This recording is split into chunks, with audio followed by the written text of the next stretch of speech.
الحمد لله رب العالمين والعاقبة للمتقين ولا عدوان إلا على الظالمين وأشهد أن لا إله إلا الله وحده لا شريك له ولي الصالحين وأشهد أن محمدا عبده ورسوله وصفيه من خلقه وخليله سيد الأولين والآخرين اللهم صل عليه وعلى آله وصحبه ومن اتبعهم بإحسان إلى يوم الدين أما بعد. Mes chers frères et sœurs, aujourd'hui avec l'aide d'Allah Tabarak wa Ta'ala, on va parler des fruits que tu récoltes en faisant des bonnes actions sur terre ainsi que dans l'au-delà. Quand tu fais des bonnes actions, sache que tu en récoltes des fruits sur terre, mais également dans l'au-delà. Notre discours porte donc sur les bonnes actions et leurs fruits dans ce monde et dans l'au-delà. Mais il y a pas mal de questions qu'on doit se poser. 1. Qu'est-ce qu'une bonne action? 2. Quelles sont les conditions de validité d'une action? Également, quels sont leurs fruits dans ce bas monde et dans l'au-delà? Soyez bien attentifs. Premièrement, qu'est-ce qu'une bonne action? La bonne action est tout ce qu'Allah agrée. Tout ce qu'Allah agrée, que ce soit des paroles ou des actions. Ce sont toutes les paroles et les actions dont Allah est satisfait. Les bonnes actions incluent les actes du cœur et ceux des membres. Et pour qu'une action soit valide dans notre religion, il y a deux conditions. 1, la sincérité. Que tu fasses l'acte en le vouant à Allah subhanahu wa ta'ala exclusivement. Que tu sois sincère dans ton action. Et 2, que ton acte soit conforme à la sunna du prophète sallallahu alayhi wa sallam.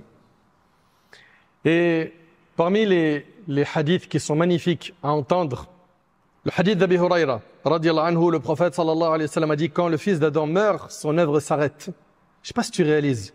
Quand tu meurs, tes œuvres s'arrêtent. Sauf 3 choses. Sauf dans 3 choses. Une aumône continue. C'est donc que tu as fait dans les nobles causes que tu as données de ton vivant, eh ben, tu retrouveras ça, bi'idhnillah, après la mort. Une science dont les gens tirent profit. Tant que les gens profitent de ta science, tu as des hasanats qui t'accompagnent dans la tombe. Tout comme le donateur qui a donné pour des nobles causes, pour la construction d'une mosquée, un puits, etc. Dans sa tombe, les hasanats continuent d'augmenter. Et pour terminer, un enfant pieux qui invoque pour lui. Pas n'importe quel enfant, un enfant pieux. De l'importance de bien éduquer nos enfants. Et le hadith, il est rapporté par l'imam Muslim. Concernant les fruits que tu récoltes dans ce bas monde et dans l'au-delà en faisant des bonnes actions. La première des choses, et ça va bien te parler, c'est qu'avec les bonnes actions, tu vas être heureux. Tu vas trouver la joie. Et combien sont nombreux ceux et celles qui cherchent le bonheur. Et malheureusement, ils ont fait fausse route. Ils le cherchent dans le haram, en mettant en colère Allah. Alors que le bonheur pour l'avoir, Allah Ta'ala il nous dit: Man amila salihan min dhakarin aw untha wa huwa mu'min falanuhyiyannahu hayatan tayyiba. Quiconque homme ou femme accomplit une œuvre pieuse, des bonnes actions, tout en étant croyant, nous lui ferons vivre une bonne vie. La foi en Allah, les bonnes actions, voilà ce qu'il te faut pour être heureux. Si aujourd'hui tu n'as toujours pas trouvé le bonheur, c'est parce que tu n'as pas compris que le bonheur s'obtient avec la foi, avec les bonnes actions, et pas la désobéissance, la transgression, le haram. Au contraire, le haram, t'en payes le prix fort. Ça a des conséquences douloureuses sur terre et dans l'au-delà. Le bonheur. Combien de personnes parmi nous, on a aidé quelqu'un, il nous a fait une invocation, on a senti de la joie. Combien de personnes parmi nous ont été utiles à un moment donné dans un tournant, un virage qu'a pris un de nos frères ou une de nos sœurs où il avait vraiment besoin d'aide. Tu étais là à ce moment-là. Tu l'as soulagé. Et ça t'a procuré de la joie. C'est comme ça qu'on se procure de la joie, en faisant des bonnes actions, en aidant, en donnant de notre argent, en étant utile. Et qui parmi nous ne peut pas être utile? Donc la foi et les bonnes actions. Allah il dit, nous lui ferons vivre une bonne vie. Allahu Akbar. Nous lui ferons vivre une bonne vie. Et de l'autre côté, Allah Tabaraka wa Ta'ala il dit فَمَنِ اتَّبَعَ هُدَايَ فَلَا يَضِلُّ وَلَا يَشْقَى وَمَنْ أَعْرَضَ عَنْ ذِكْرِ فَإِنَّ لَهُ مَعِيشَةً ضَنْكًا. Lorsqu'un guide viendra à vous de ma part, celui qui le suivra ne s'égarera pas ici-bas et ne sera pas malheureux dans l'au-delà.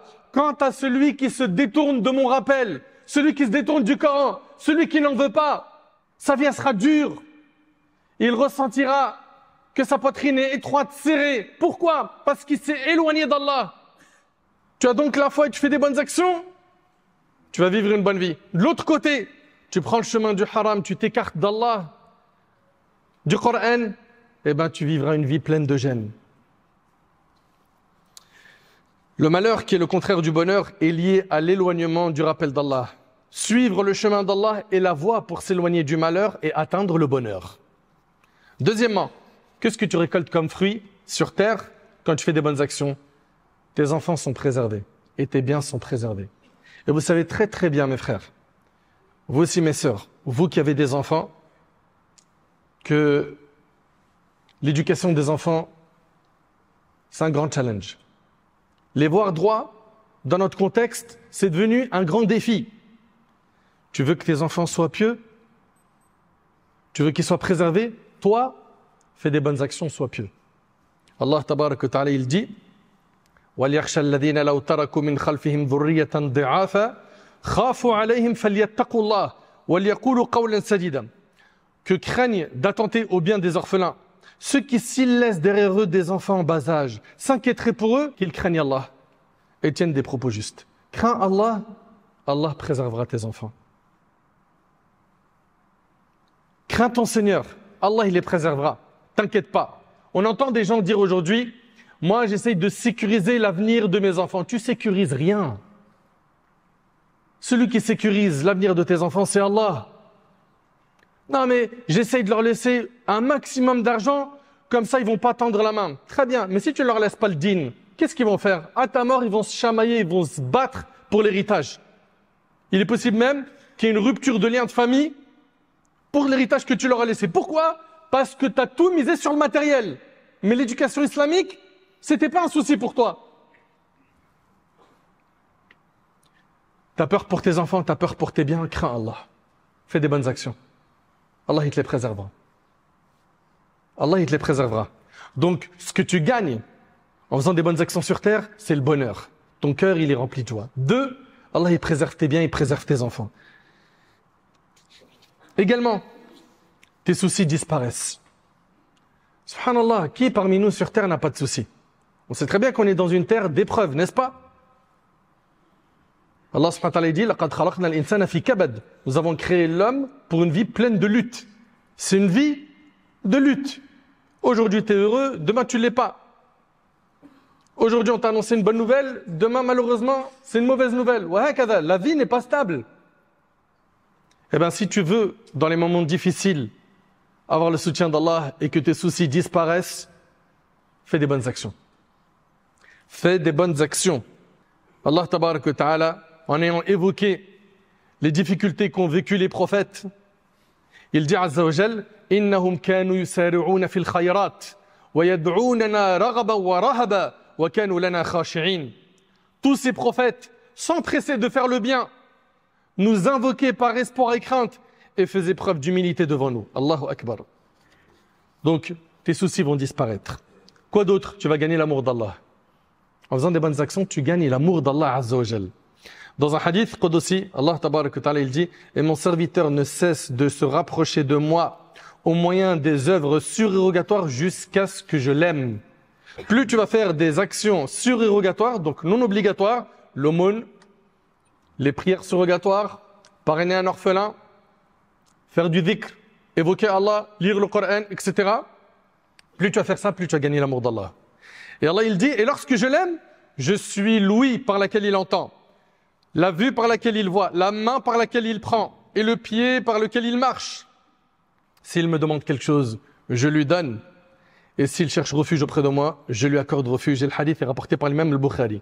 Cinquièmement, et c'est le dernier fruit qu'on va évoquer sur terre, c'est que celui qui fait des bonnes actions, il gagne l'amour des gens. Il gagne l'amour des gens. Vous savez, ne pas avoir d'ennemis, pouvoir marcher n'importe où, Et surtout, avoir des gens qui t'aiment là où tu te trouves, là où tu vas, c'est quelque chose qui apaise le cœur, qui fait du bien. Ça fait du bien. Eh ben, en faisant le bien, tu gagnes l'amour des gens. Allah Ta'ala, il dit, إِنَّ الَّذِينَ آمَنُوا وَعَمِلُوا الصَّالِحَاتِ سَيَجْعَلُ لَهُمُ الرَّحْمَنُ وُدًّا. Le miséricordieux suscitera l'amour en faveur de ceux qui croient et accomplissent des œuvres pieuses. Ibn Abbas radiyallahu anhu a dit, ceci désigne l'amour que les musulmans éprouveront envers lui ici-bas. Subhanallah. Donc les personnes pieuses, les bonnes personnes vont t'aimer. Pourquoi? Parce que tu étais quelqu'un qui a cru en Allah et qui a fait des bonnes actions. Qatada rahimallah a dit, et méditez bien sur cette parole s'il vous plaît. Il a dit, nul ne se consacre sincèrement et exclusivement à Allah sans que celui-ci ne lui offre les cœurs de ses serviteurs croyants. Allahu Akbar. Toute personne qui va consacrer sincèrement, exclusivement sa vie pour Allah subhanahu wa ta'ala, Allah il lui offre les cœurs de ses serviteurs. C'est-à-dire quoi? Les gens ils vont t'aimer. Et il aura bien d'autres faveurs, et ça on le retrouve dans Tafsir al-Tabari. Concernant les fruits des bonnes actions, maintenant dans l'au-delà. Premièrement, c'est que tu gagneras la bonne fin. Celui qui vit sur une chose mourra sur cette chose. Et celui qui meurt sur une chose sera ressuscité sur cette dernière. Tu vis sur l'obéissance, tu mourras sur l'obéissance, sur la piété. Et tu seras ressuscité sur une œuvre pieuse. Tu vis sur la désobéissance, le péché, tu vas mourir sur un péché, tu seras ressuscité sur un péché. Donc parmi les fruits des bonnes actions, c'est que tu auras une bonne fin. Dans un hadith qui est rapporté par l'imam Ahmad, le prophète sallallahu alayhi wa sallam a dit, lorsqu'Allah veut du bien pour un serviteur, il l'utilise avant sa mort. Il l'utilise avant sa mort. Un homme parmi les personnes présentes lui demanda, que signifie son utilisation? Le prophète sallallahu alayhi wa sallam répondit, Allah a lui la puissance et la grandeur, le guide vers l'accomplissement d'une œuvre pieuse avant sa mort, puis il saisit son âme alors qu'il l'effectue. C'est-à-dire quoi? Quand Allah il veut du bien pour quelqu'un, il lui accorde une bonne fin. Et le prophète sallallahu alayhi wa sallam a dit, innamal a'mal bil khawatim, les actions ne valent que par leur fin. Le plus important, c'est ta fin.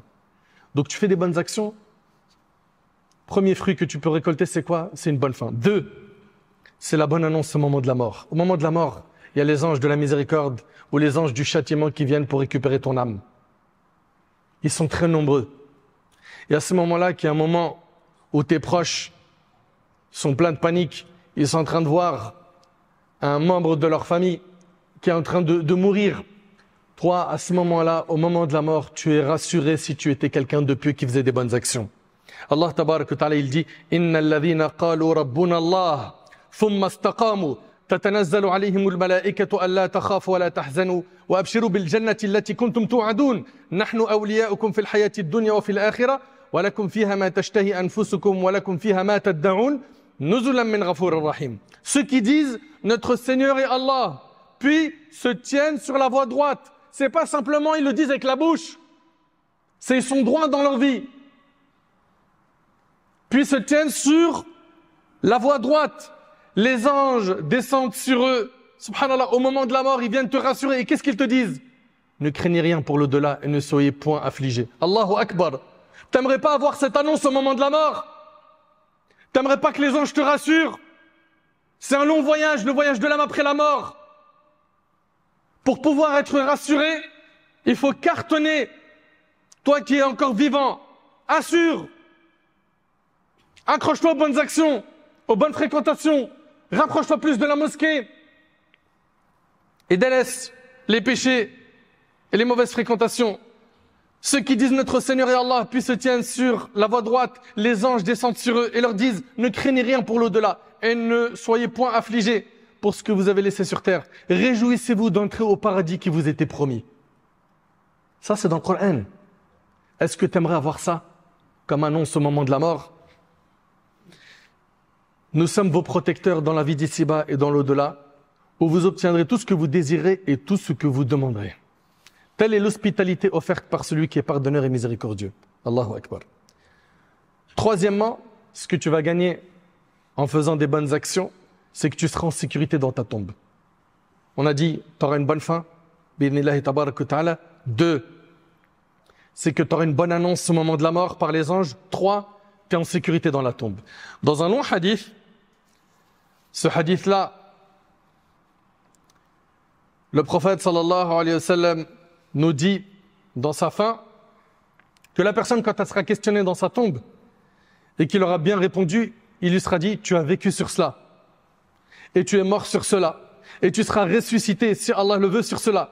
Puis une porte du paradis lui est ouverte dans la tombe et il lui est dit: voilà ta place et ce qu'Allah t'a préparé là-bas. Alors il ressentira une joie et une sérénité. Ensuite, une porte de l'enfer lui est ouverte et on lui dit: voilà ta place et ce qu'Allah t'aurait préparé si tu l'avais désobéi. Ainsi, sa satisfaction et sa gratitude envers Allah s'amplifient. Il est dans la tombe et il est très reconnaissant envers Allah. La tombe, si vous voulez, on peut donner comme image, c'est la salle d'attente. Lui, il est là, il attend déjà dans un confort alors qu'il est dans la tombe. Imagine le jour du jugement et les délices du paradis éternel. Voici ta place, ce qu'Allah t'aurait préparé si tu lui avais désobéi. Ainsi, sa satisfaction et sa gratitude envers Allah s'amplifient. Sa tombe est alors élargie de 70 coudées. Elle lui sera illuminée. Son corps redevient poussière et son âme prend une belle apparence, celle d'un oiseau qui vient se suspendre aux arbres du paradis. Mes chers frères, mes chères sœurs, parmi les fruits récoltés par les personnes qui ont fait des bonnes actions dans l'au-delà, c'est qu'ils verront ce que nul œil n'a vu au paradis, aucune oreille n'a entendu et aucun cerveau ne peut imaginer. Allah tabarak wa ta'ala, dans le hadith rapporté par Bukhari Muslim, a dit: j'ai préparé pour eux mes serviteurs vertueux, les serviteurs pieux, les pieux, ceux qui étaient droits, ceux qui faisaient ce qui était obligatoire et qui délaissaient l'interdit, ceux qui ont pris en main leur vie de manière sérieuse. J'ai préparé pour mes serviteurs vertueux ce que aucun œil n'a vu, ce qu'aucune oreille n'a entendu et ce qu'aucun esprit humain n'a pu imaginer. Allahu Akbar. Les gens du paradis. وَالَّذِينَ آمَنُوا وَعَمِلُوا الصَّالِحَاتِ لَنُبَوِّئَنَّهُمْ مِنَ الْجَنَّةِ غُرَفًا تَجْرِي مِنْ تَحْتِهَا الْأَنْهَارُ خَالِدِينَ فِيهَا نِعْمَ أَجْرُ الْعَامِلِينَ. Ceux qui croient et accomplissent des œuvres pieuses, nous les installerons dans des demeures élevées du paradis, sous lesquelles coulent des rivières, où ils demeureront éternellement. Combien est belle la récompense de ceux qui œuvrent pour Allah. وَالَّذِينَ آمَنُوا وَعَمِلُوا الصَّالِحَاتِ فِي رَوْضَاتِ الْجَنَّاتِ لَهُمْ مَا يَشَاءُونَ عِنْدَ رَبِّهِمْ ذَلِكَ هُوَ الْفَضْلُ الْكَبِيرُ. Quant à ceux qui auront cru et accompli des œuvres pieuses, ils séjourneront dans les espaces luxuriants des jardins du paradis et ils obtiendront tout ce qu'ils voudront auprès de leur Seigneur, telle est l'immense grâce. Et pour terminer, ceux qui ont fait des bonnes actions sur terre auront comme grand cadeau au paradis de pouvoir voir Allah. Le plus beau des cadeaux, le meilleur des cadeaux. Voir Allah tabaraka wa ta'ala au paradis, notre créateur azza wa jal. D'après Suhayb radiyallahu anhu, le prophète sallallahu alayhi wa sallam a dit: lorsque les gens du paradis vont entrer dans le paradis, Allahumma ja'alna minhum ya Rabb, qu'Allah nous compte parmi les gens du paradis. Lorsque les gens du paradis vont rentrer dans le paradis, Allah va dire: voulez-vous que je vous rajoute quelque chose? Ils vont dire: n'as-tu pas blanchi nos visages? Ne nous as-tu pas fait rentrer dans le paradis et tu nous as sauvés du feu? Alors il va lever le voile et il ne leur a pas été donné une chose plus aimée que de regarder leur Seigneur. Ce sera la plus belle chose. Puis le prophète sallallahu alayhi wa sallam récita le verset: لِلَّذِينَ أَحْسَنُوا الْحُسْنَى وَزِيَادَةً. Pour ceux qui ont agi en bienfaisance, il y a belle récompense et un rajout. Subhanallah. Mes chers frères et mes chères sœurs, si on résume les fruits des bonnes actions après la mort, il y a la bonne fin. Il y a la bonne nouvelle que tu reçois au moment de la mort. Il y a le fait que tu seras à l'abri du châtiment de la tombe. Il y a le fait que tu auras le paradis et que tu pourras voir Allah. Sur terre, on vous a dit, tu vas goûter à la joie. Tes biens et tes enfants seront préservés.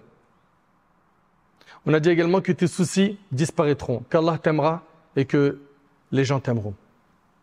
Comment, après avoir entendu tout ça, tu peux encore avoir envie de faire des mauvaises actions? Comment, après avoir entendu tout ça, tu redoubles pas d'efforts à partir d'aujourd'hui pour cartonner et obtenir ton diplôme ulama après la mort, à savoir ton livre de la main droite?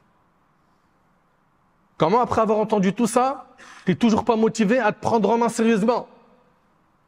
Tous, on veut notre livre de la main droite le jour du jugement. Personne ne le veut de la main gauche.